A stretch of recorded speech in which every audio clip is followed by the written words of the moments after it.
네, 오늘 함께 나누실 말씀은 창세기 4장 1절에서 7절의 말씀입니다. 창세기 4장 1절에서 7절까지 말씀입니다.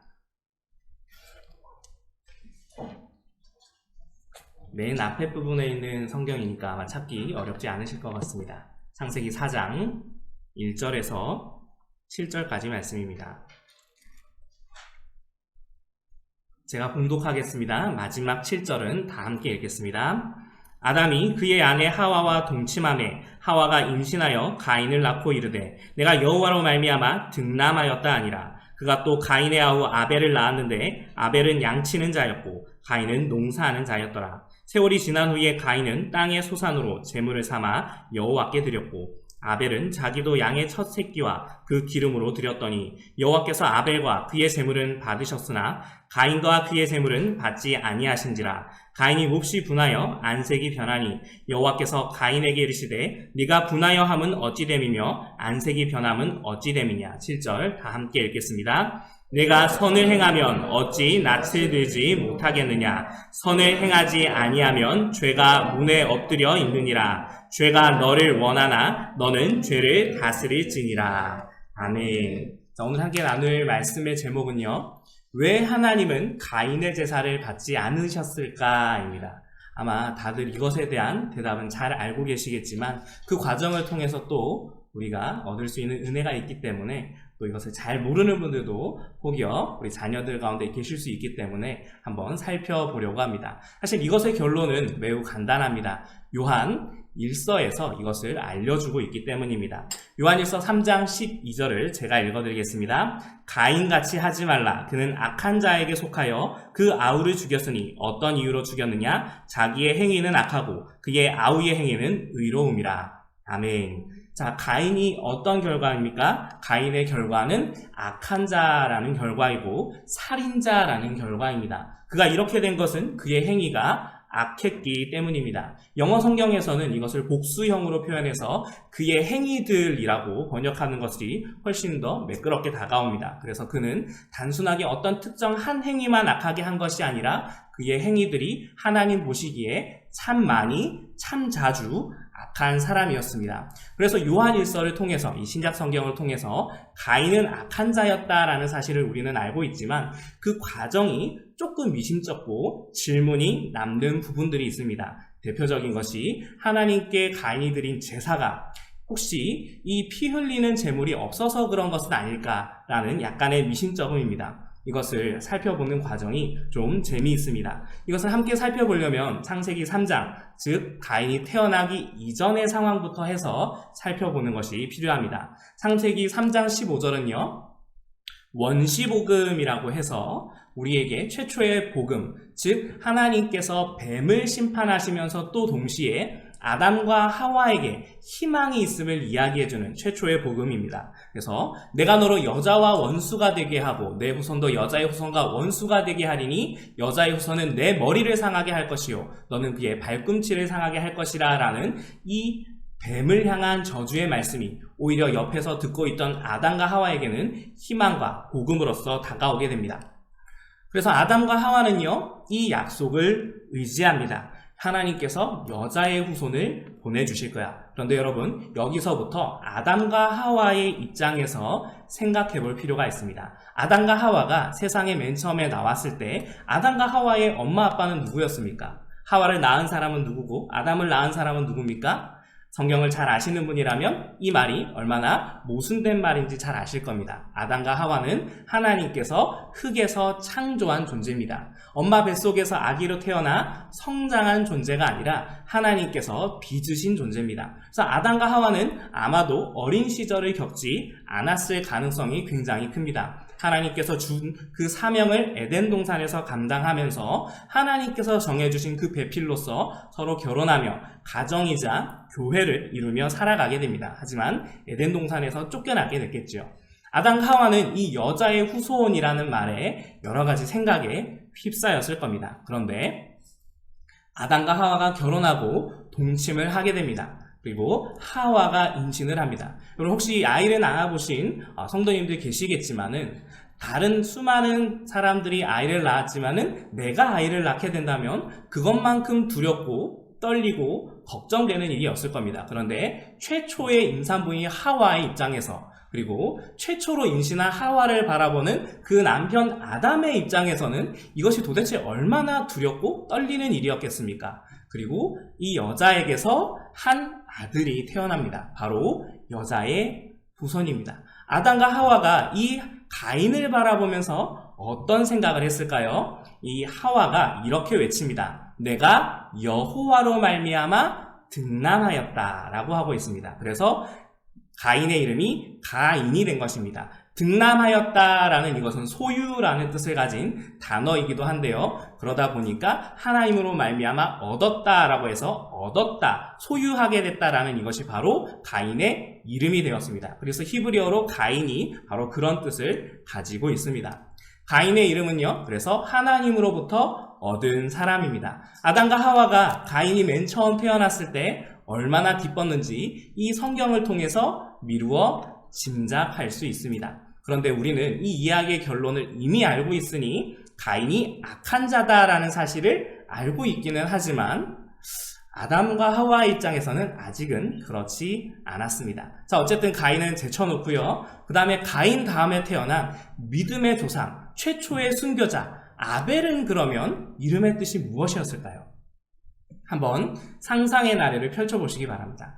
아벨은 그러면 어떤 이름의 뜻을 가졌을까요? 조금 힌트를 드리자면 아담이라는 이름은 붉다라는 뜻도 가지고 있지만 흙이라는 뜻도 가지고 있습니다. 왜 흙이라는 뜻에서 아담이라는 이름이 나왔을까요? 아담이 흙으로 만들어졌기 때문이지요. 그래서 히브리어로 흙은 아다마라고 합니다. 그래서 아다마가 아담으로 바뀌게 됐습니다. 그러면 아벨의 이름의 뜻 혹시 상상해 보셨습니까?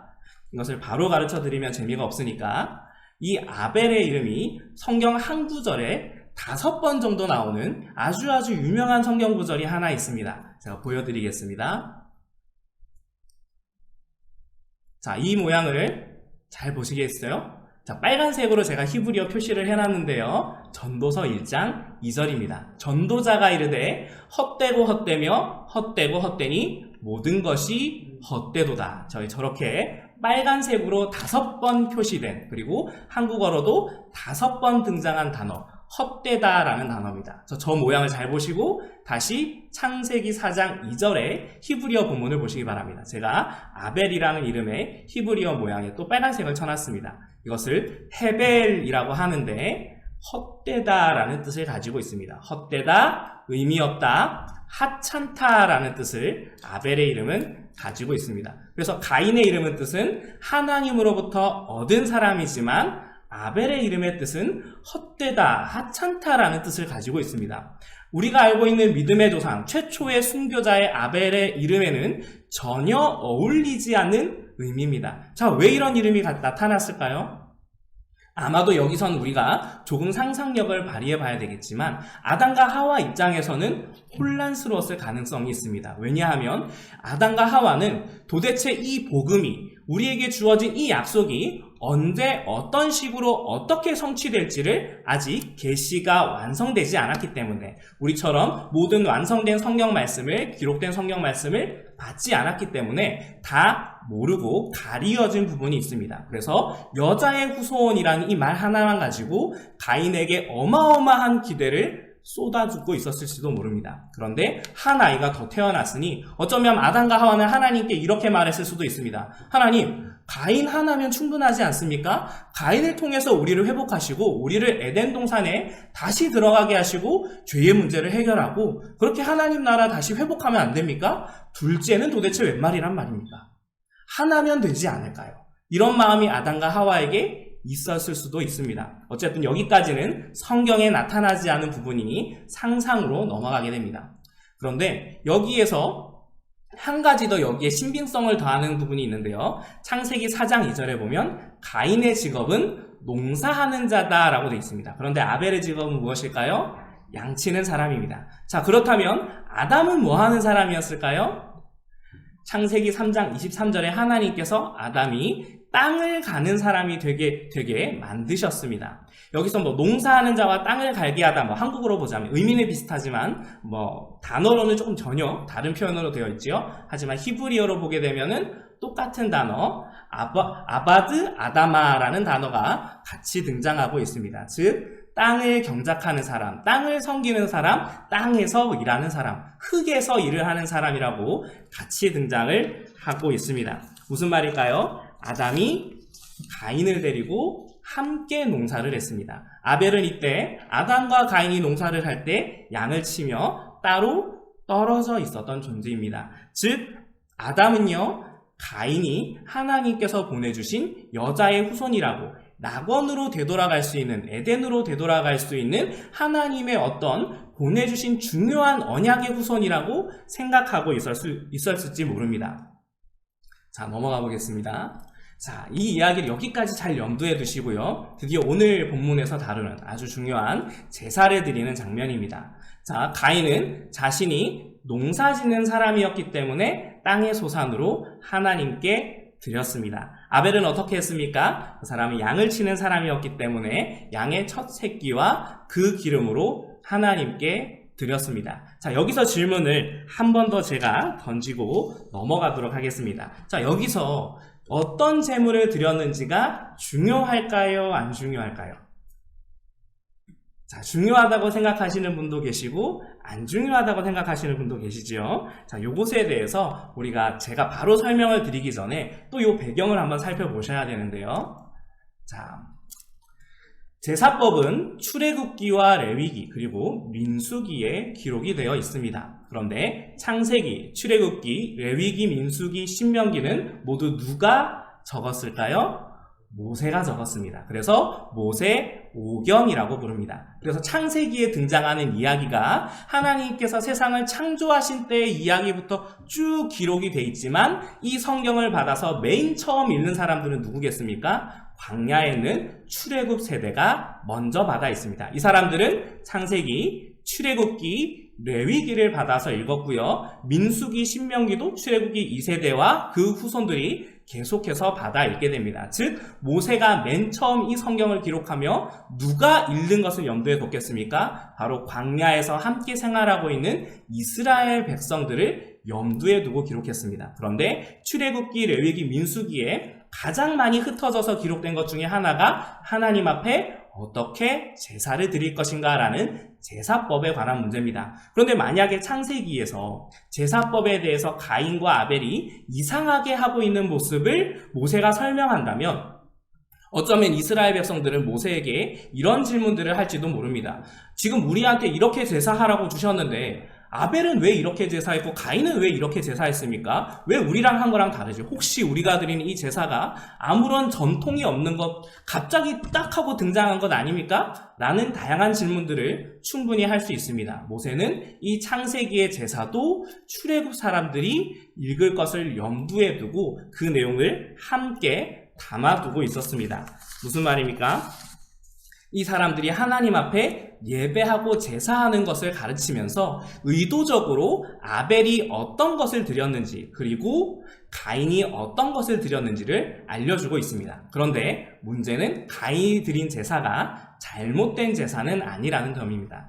자, 이 두 제사는요, 사실 출애굽기 두 군데에 흩어져서 등장합니다. 가인의 제사는 출애굽기 23장 19절에 등장하는 제사의 근거에 있습니다. 내 토지에서 처음 거둔 열매의 가장 좋은 것을 가져다가, 즉 첫 열매의 것을 하나님께 드려라 라는 것입니다. 그리고 출애굽기 34장 19절에는요, 모든 첫 태생은 다 내 것이며 라고 알려주고 있습니다. 즉 가인의 제사와 아벨의 제사가 사실 제사법의 입장에서 봤을 때는 흠이 없다라는 것을 알려줍니다.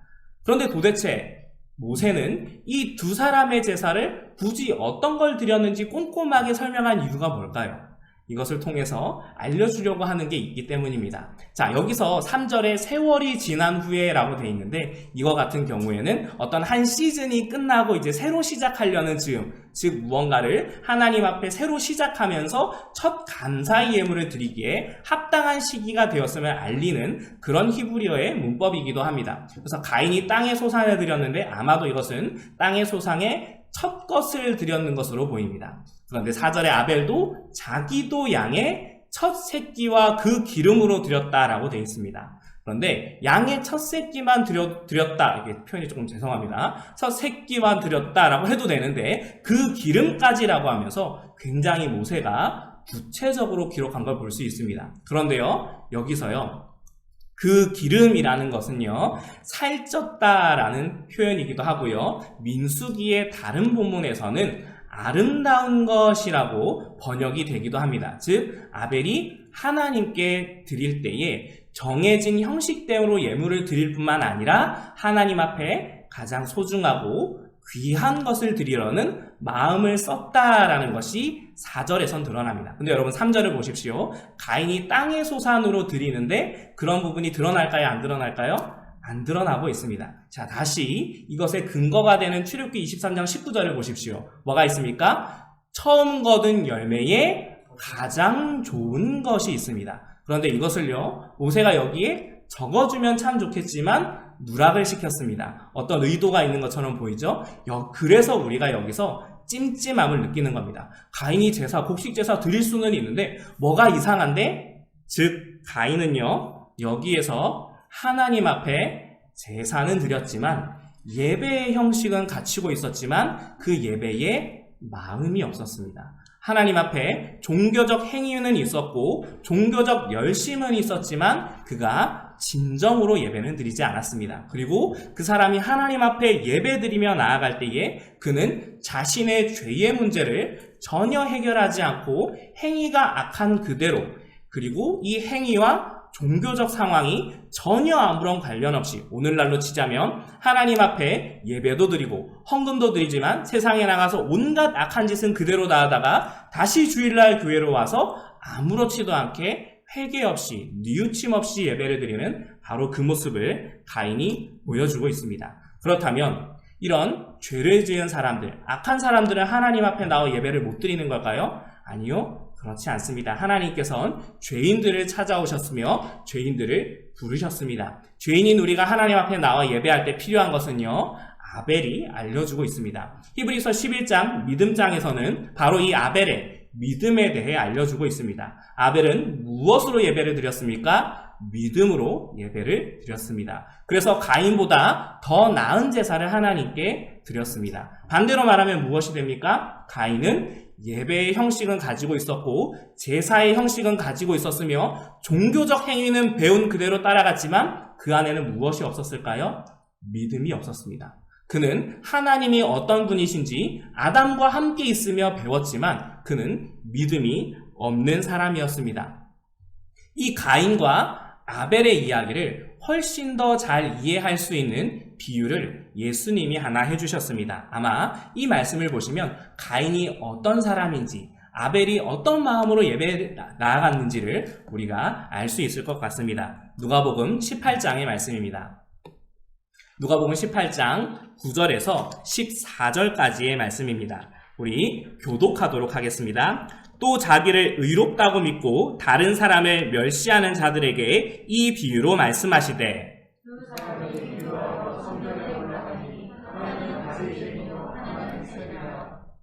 바리새인은 서서 따로 기도하여 이르되 하나님이여 나는 다른 사람들 곧 토색, 불의, 간음을 하는 자들과 같지 아니하고 이 세리와도 같지 아니함을 감사하나이다.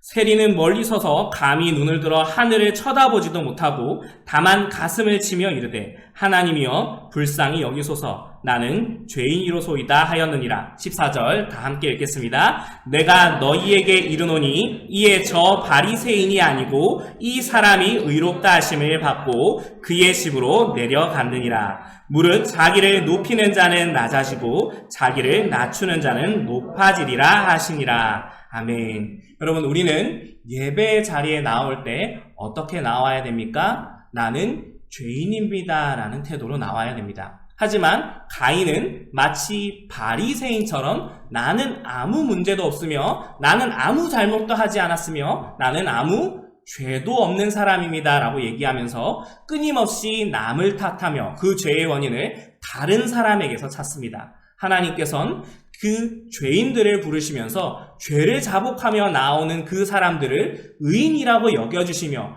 회복시켜주시며 다시 세상으로 파송하는 그 예배의 자리로 부르셨지만 이 가인과 바리새인은 하나님 앞에 예배할 수 없는, 즉 예수님이 필요 없는 죄인이 아니라고 말하는 사람이었습니다. 여러분, 우리가 예배의 자리에 나올 때 혹시 어떤 마음으로 나아오십니까? 하나님 앞에 하나님의 말씀을 순종하지 않으며 살아갔던 수많은 삶의 문제들을 예배 자리에 나왔을 때 회개하며 기도하며 예배를 시작하십니까? 그러한 마음으로 내가 이번 주에 또 실패했습니다. 내가 이번 주에 또 하나님의 말씀에 순종하지 못했습니다. 하나님께서 사랑하라고 하신 그 사람을 나는 사랑하지 못했습니다. 라고 하며 회개하면서 기도했던 건 도대체 언제쯤이셨습니까? 하나님께서는 죄인들을 예배의 자리로 부르셨지 의인들을 찾으신 게 아닙니다. 이 세상에는 의인은 아무도 없다고 말씀하셨습니다. 의인은 오로지 예수님을 믿어서 의인이라고 역임을 받은 사람들밖에 없습니다. 그 누구도 옳은 행실을 보이는 사람들이 없는데 우리는 수많은 인생의 장면에서 나는 옳다, 나는 문제가 없다, 나는 잘못한 게 없고 하나님이 실수하셨고 하나님이 잘못했고 저 사람이 잘못했다라고 탓하기에 바쁩니다. 우리는 예배 자리에 나올 때 반드시 이런 죄의 문제를 해결하며 나와야 됩니다. 그림을 하나 보여드리겠습니다. 자, 이 그림은요, 굉장히 조잡한 그림처럼 보이지요? 그런데 아주 유명한 화가의 그림입니다. 누가 이 소묘를 그렸을까요? 잘 아시는 빛의 화가 렘브란트의 소묘입니다. 렘브란트가 가인과 아벨의 그림을 그리고 있습니다. 어떤 평론가는 이 그림을 보면서 어떻게 이렇게 조그만 잉크만 가지고 이런 위대한 걸작을 그려냈는지 모르겠다라고 이야기를 합니다. 가만히 잘 보시면 아주 굵은 표시로 아벨과 가인이 그려져 있습니다. 가인이 아주 큰 힘을 가지고 아벨을 누르고 있으며 당장 머리를 내리쳐 죽이려는 장면을 표현하고 있습니다. 그런데 이 장면 외에 뒤에 부분을 조금 흐릿한 부분을 한번 잘 보십시오. 가인의 뒷부분을 보면요, 뭔가 낮은 것이 하나가 있고 또 높은 것이 하나가 있습니다. 근데 낮은 것은 뭔가 동글동글하게 그려져 있죠. 저도 저게 뭔가 싶어서 다른 평론가들의 글을 찾아봤는데 걔가 아벨의 제단을 허물고 그 재물을 먹고 있는 것을 표현했다고 합니다. 그리고 그 위에 커다랗게 각져 있는 것은 아주 화려하게 치장된 가인의 제단이라고 합니다. 아벨의 제단은 낮고 가인의 제단은 크고 아름다운 장식으로 뒤덮여 있습니다. 그런데 아벨의 제단은 개에게 훼손당하고 있습니다. 이 개는요, 불경건과 불신앙을 상징한다고 합니다. 가인은 어떻게 됐습니까? 이렇게 회개하지 않고 남 탓을 했는데 이 사람이 어떤 끔찍한 범죄를 저질렀습니까? 의로운 자신의 동생인 아벨을 살해하는 장면에까지 갔습니다. 그저 나는 죄가 없다 라는 수준에서 끝나지 않고 의인을 살해하게 됩니다. 가인과 바리새인은요, 종교적 행위와 열심은 있으나 사실상 믿음이 없으며 사실상 행위가 악한 사람입니다. 이 두 존재는 다 살인자가 됐습니다. 가인이 아벨을 죽였다면 바리새인은 예수님을 죽였습니다. 왜 그럴까요? 이들은 자신의 의의 없음, 자신의 잘못된 것을 폭로되는 것을 도저히 견딜 수가 없습니다. 자신보다 더 의로운 사람이 있다면 그 사람을 보고 거울로 삼는 것이 아니라 그 사람을 제거하려 합니다. 여러분, 끝끝내 회개하지 않는 사람은 예배의 자리에 나오며 종교적 열심은 있지만 회개가 없으며 하나님 앞에 죄를 자복하지 않는 사람은 교회를 깨트리며 가정을 깨트리며 우리의 사랑의 대상을 죽일지도 모르는, 영적으로 살해할지도 모르는 잠재적 살인마일 수도 있습니다. 서로 사랑하라고 하셨지만 사랑하지 않고 깨어지는 이유가 무엇입니까? 우리가 하나님 앞에 죄를 자복하지 않기 때문입니다. 사랑하라고 한 그 사람을 향해서 우리가 사랑을 나누기보다는 그 사람이 나보다 더 잘난 것을 시기하며 나보다 더 하나님 앞에 아름다운 예물을 드리는 것을 시기하면서 그 사람을 깎아내릴 뿐만 아니라 그 사람을 무너뜨리려고 합니다. 그래서 교회 안에 여러 가지 문제가 발생하는 이유가 바로 여기에 있습니다. 예배의 형식은 갖추고 있으며 수많은 열심은 보이지만 눈에 보이지 않는 그 예배, 믿음 없는 예배를 드리고 있기 때문에 그렇습니다. 이 사람들은 사실 제대로 예배를 드리려는 사람들을 시기하며 무너뜨리려는 교회 안에 들어온 염소와 같은 자들입니다.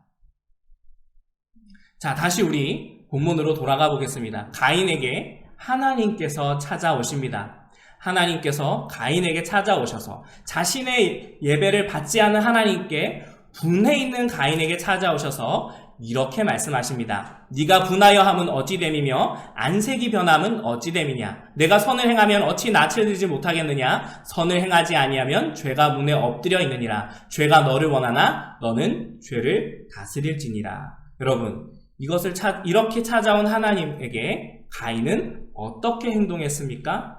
그 이후에 아벨을 살해하는 행동으로 나가게 됩니다. 그런데 여러분, 이 장면을 가만히 보십시오. 사실 하나님이 찾아오셔서 가인에게 자신의 음성을 들려주십니다. 어떤 형태로, 어떤 모습으로 들려줬는지 모르겠지만 아마 여기 계신 분들이라면 하나님이 나에게 직접 목소리 한 번만 들려주신다면, 혹은 어떤 사람을 통해서 이것은 분명한 하나님의 메시지라고 알려주시기만 한다면 내 믿음이 완전히 한 단계 성장할 텐데 라고 할 만큼의 어마어마한 은혜가 아닙니까? 하나님이 나에게, 나의 기도에 분명한 음성으로 응답만 해주신다면 우리는 이것을 간절히 사모합니다. 그런데 이 은혜를 바로 가인이 누리고 있습니다. 하나님이 직접 찾아오셔서 그의 죄를 책망하십니다. 여러분, 이것이 바로 은혜입니다. 아무도 죄가 죄인 줄 알려주지 않는데 하나님이 와서 그의 죄를 책망하시며 회개하라고 말씀하시며 그의 죄를 다스리라고 말씀하십니다. 그런데 이 믿음 없는 가인은 하나님께서 찾아와 말씀해 주심에도 불구하고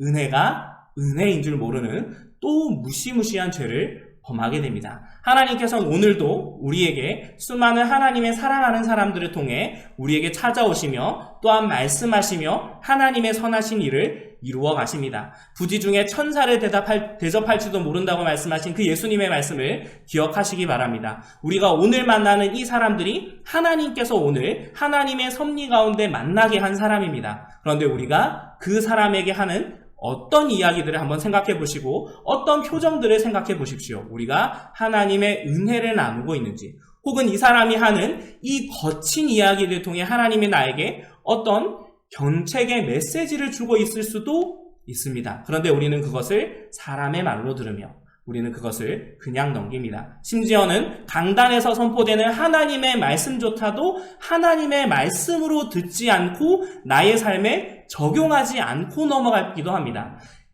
제가 설교를 하고 있지만 사실 설교자 역시 똑같이 설교를 듣는 한 사람의 성도로 서기도 합니다. 즉 제가 이 말씀을 다 지키지 못한다 할지라도, 목사들이 이 말씀을 다 지키지 못한다 할지라도 똑같이 하나님의 말씀 앞에 서서 순종하기 위해 노력합니다. 그래서 목사는 이 말씀을 전하면서도 한 걸음 물러서서 이것을 하나님의 말씀으로 받으셔야 됩니다라고 이야기를 합니다. 이렇게 직접적으로 이야기함에도 불구하고 우리는 교만하여져서 이것을 하나님의 말씀으로, 하나님의 음성으로 받지 않고 있습니다. 우리가 가인과 무엇이 다릅니까?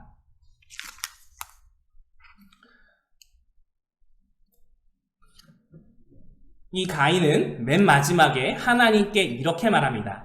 내가 알지 못하나이다. 내가 내 아우를 지키는 자이니까. 가인은 하나님을 속일 수 있다고 생각했을지도 모릅니다. 혹은 동시에 이것이 얼마나 큰 죄악인지 도무지 깨닫지 못하며 자각하지 못했을 수도 있습니다. 하나님께서 우리에게 응답을 주셨지만 그 응답이 내가 원하는 응답이 아니라고 해서 우리는 어쩌면 하나님께 분노하고 있지는 않습니까? 우리에게 사랑하라고 보내주신 그 사람을 영적으로 죽여놓고 내가 저 사람과 무슨 상관이 있습니까? 라고 얘기하고 있지는 않습니까? 우리는 가인의 길을 따르지 않도록 주의하셔야만 합니다.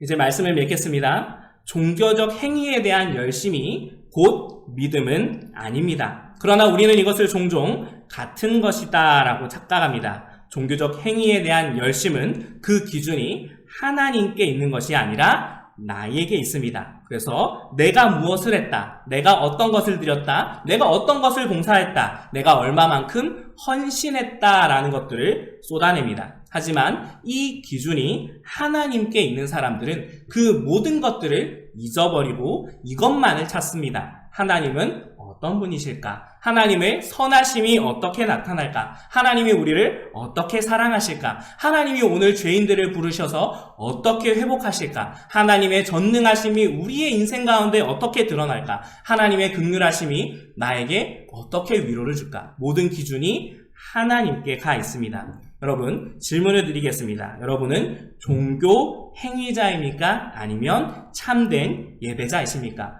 여러분의 기준이 자기 자신에게 있으십니까? 아니면 하나님께 있습니까? 우리는 그 기준을 하나님께로 다시 돌려드려야만 합니다. 혹시 여러분 기도하실 때 나로 인해 상처받은 사람들이 떠오른다면, 혹은 누군가 나에게 상처 준 사람이 있다면 내가 먼저 하나님 앞에 죄로 자복하고 나아가야 됩니다. 끝까지 나는 죄 없다, 나는 잘못 없다라고 고백하는 사람들은 구원파적 신앙과 전혀 다를 바가 없습니다. 우리 마지막 이 말씀을 함께 읽고 마치도록 하겠습니다. 마가복음 2장 17절의 말씀입니다. 시작. 예수께서 들으시고 그들에게 이르시되 건강한 자에게는 의사가 쓸데없고 병든 자에게라야 쓸데있느니라. 나는 의인을 부르러 온 것이 아니요 죄인을 부르러 왔노라 하시니라. 아멘. 여러분, 예배의 자리에 나오실 때 일주일의 생활 동안 말씀을 실천하지 못해, 사랑하지 못해 수없이 깨어지고 상처 입어도 괜찮습니다. 그렇게 무너지고 실패한 그 실패자의 모습, 죄인의 모습으로 예배의 자리에 나아오십시오.